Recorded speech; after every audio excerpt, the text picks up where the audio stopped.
Look what I got, guys. I got myself a Prince Sigvald the Magnificent. This is the figurine that's for the tabletop game. But I'm just going to get it painted and just keep it for my own sake. Wow, he looks freaking magnificent. Freaking heck, I can't wait to see this painted. And anyways, this is made of fine cast. This isn't the metal one. But there is a metal one out there, and then there is the fine cast. I heard the fine cast is a bit easier to work with when you're trying to paint it. But yeah, I'm excited for this, guys. Hey guys, Prince of Macedon here. I'm going to show you a non-ladder battle where I'll be using the Warriors of Chaos up against my opponent JonkKieDiGod commanding the Dwarfs. And lately I have been using the Warriors of Chaos in ladder, but not this time. I wanted to test one of their units out. So we're going to look at the armies first here before the battle starts, and I'm going to slow motion this so we can look at all the troops in pretty good detail. So the bulk of my infantry are these Chaos Warriors carrying great weapons, and for them, I have 4 of them, and yeah, I got 4 of them, basically. Just behind them, I got 3 units of these armored Chaos Trolls. These guys are pretty mean. I think they cost like 1,000 points each. I think they're totally worth it, though. And obviously behind in his glory is Prince Sigvald here. He is so freaking awesome. Now, as you guys know in the lore, that armor is enchanted, and it actually prevents any kind of dirt from sticking to it. So whenever you see blood on him, there shouldn't be any blood, there shouldn't be any dirt. His allegiance to Slaanesh granted him this special armor, which in turn made him always looking nice and pretty. So the armor is special because it keeps him clean, and he can always check himself out in the mirrors. Usually in the form of his personal bodyguard, who carried shielded mirrors, so it could reflect upon himself just how awesome he looked. And sometimes that was actually his downfall.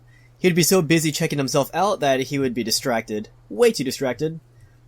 In the tabletop version, there is a stupidity penalty for this guy. Alright, so, let's carry on here. I've got 1 unit of the Chosen. These are my chosen bodyguard, and they carry the great weapons, and I gave them 1 experience upgrade. And behind them, I got 2 units of these Chaos Marauders with great weapons, and 1 of them has an experience upgrade. And then, this is going to be, well, after Prince Sigvald, this is going to be the highlight of my army, is this unit. It's a Gorebeast chariot. It's basically a chariot being pulled by these very muscular Gorebeasts. It's a very vicious monster. And that's not my last unit. My last unit is way over on this side. I deployed it inside the neutral area. And this is a Marauder Horseman. So I did bring these guys in my last Chaos battle. And I liked them so much I brought them again, even though they didn't perform that well in my last battle. I still like the guerrilla factor. I can deploy them almost anywhere and surprise my opponent. And I think that adds more dimensions to my Chaos army. So that's my army. Let's go look at the Dwarf army of JonkKieDiGod. So, he has 2 cannons, and they're back over here, and he's getting them into position, and he'll be firing really soon. He has a commander, and this is not any commander, this is freaking Umgrim Iron Fist. Then, he has 4 miners, and they all carry the blasting charge. Where are they at? Here they are. They're on the flanks. Got 2 over here, and then 2 on the other side. There they are. Very explosive firepower that he has in his army. He has 1 unit of Slayers, and that'll be great for taking on my 3 Chaos Trolls armored. Then, he's got 3 Iron Breakers. These guys are pretty damn tough, and not to mention the fact that, yeah, they're freaking tough. And he has 3 Thunderers, and I believe one of them has an upgrade on it. So there's that. So that's pretty much my opponent's army. And by the way, all 4 of his miners carry 1 upgrade on them, as you can see. Yeah, it looks like his Iron Breakers have upgrades too. I didn't make note of that in my notes, but they do have upgrades. See them? Alright, so let's go ahead and resume this in a regular speed. So you can see I'm gonna sneak these guys behind my opponent's army, but he's right next to the border line, so he's actually gonna see my marauders coming in. You see? He's actually swinging some guys back there, but he sees what I'm doing here. So it's hard enough to maneuver with him being so close to the border right there. So now his artillery's gonna fire. It's actually gonna strike my chaos trolls here, and it caused him damage, as you can see. So I thought it would have been cool soaking up some of the damage with my chaos trolls, but when I see how much damage that those artillery pieces do, I decide not to do that. I'm gonna pull my chaos trolls to the side and try to let my chaos warriors absorb the impact of his artillery. But yet he's still targeting my chaos trolls, and he even knocked one of them down, as you can see. So Prince Sigvald probably doesn't care. All he cares about is how he looks. And I gotta say, he's looking mighty fine. Look at that. Not a care in the world when your hair looks like that. Okay, so this is what I'm doing. I'm gonna sneak these guys back here. What I want to do is strike at his artillery. Oh, he dare strike Sigvald?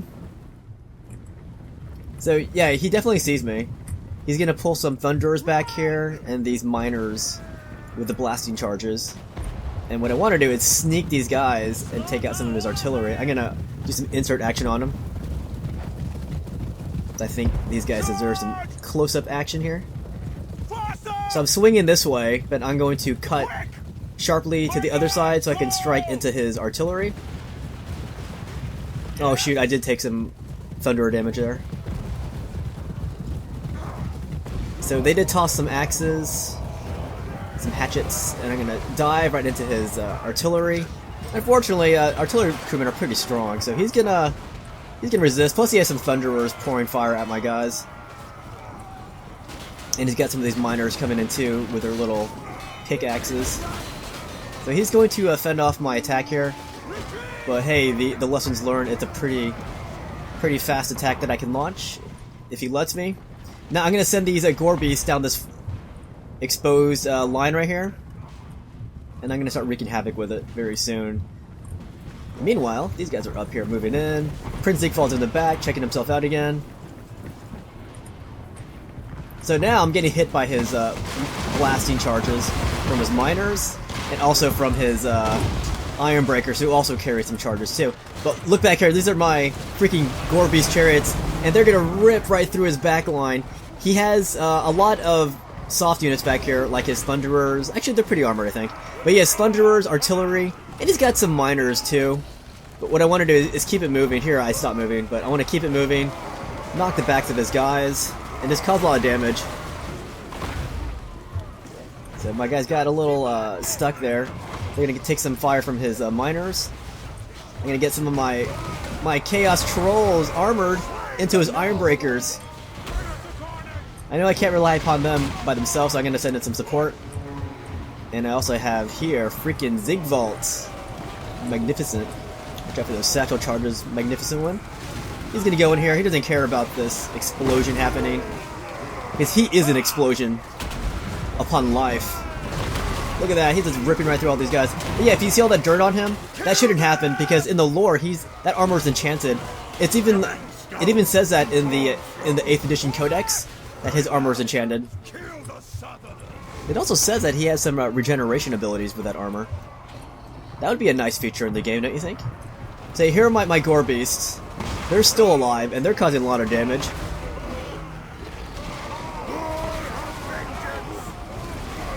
Look at that, picking up some stragglers here. Forcing some of these dwarfs to vomit juice out of their mouth. Red juice. The juice of life, or death, however you look at it. Okay, so a lot of explosions, as you know. And anyways, I did bring in Sigvald here to take on Ungrim, Iron Fist.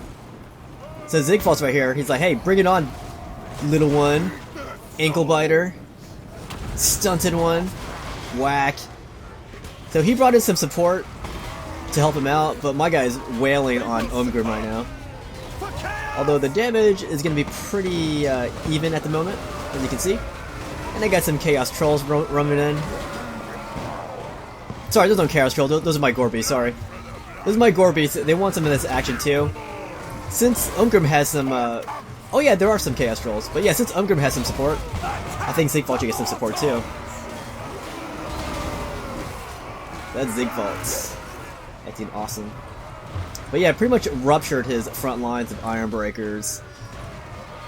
They're not going to last too much longer. That is a very elite unit though.